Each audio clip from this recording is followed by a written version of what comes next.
Salut à tous, je suis Lionceau Yemgamem, l'auteur de À la recherche du lionceau.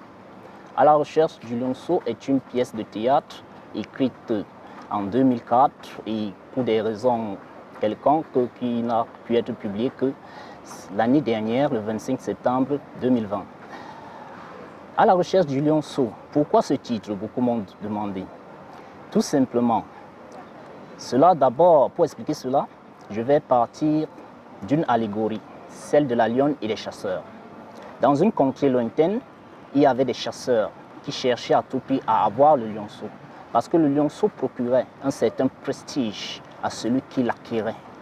Alors, parmi ces chasseurs, ils étaient de plusieurs catégories.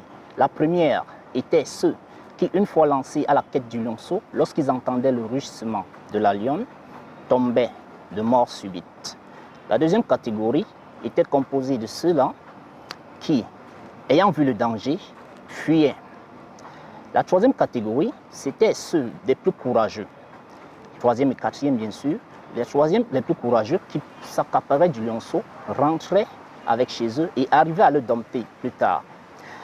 Et la quatrième était ceux-là qui arrivaient à capturer le lionceau, arrivaient avec celui-là chez eux, mais par après, il devenait un danger pour eux parce qu'ils pouvaient même les dévorer.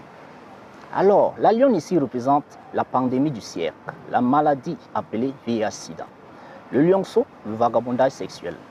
Les chasseurs, première catégorie, ceux qui meurent de mort subite, ceux qui ayant juste appris qu'ils sont malades, même si ce n'est pas vrai, juste à avoir peur, ils décèdent. Les autres, deuxième catégorie, ce sont ceux qui, ayant vu le mal venir, arrêtent net leur comportement. La troisième catégorie est celle de ceux-là qui vont se lancer dans le vagabondage sexuel et ne tomberont pas malades. Et la quatrième catégorie est ceux-là qui, une fois lancés, attraperont la maladie VIH-Sida. Pourquoi j'ai écrit À la recherche du lionceau? Parce que j'ai été choqué lorsque, en regardant une émission télévisée au début des années 2000, je découvris lors d'un témoignage chrétien un ancien musulman, tchèque bien sûr, qui dit qu'il avait été guéri du VIH-Sida. Et je m'attendais cette fois-là à entendre quelqu'un me parler d'avoir été contaminé par des objets souillés ou par d'autres voies telles qu'on nous les nommait.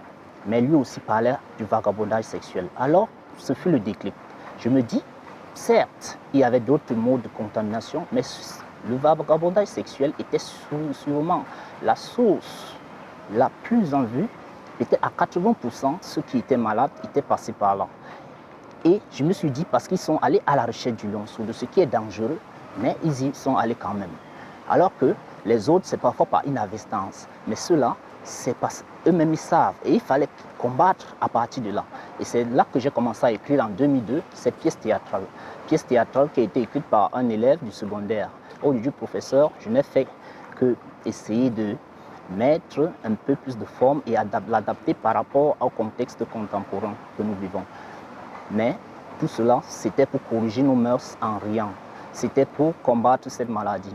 Bien sûr, il y a d'autres thèmes autour, tels que le clientélisme, la corruption et d'autres mots qui minent notre société à l'intérieur de ce livre, bien que centralisé autour de cette maladie. Vous lirez À la recherche du lionceau, vous serez éduqués et vous vous divertisserez aussi.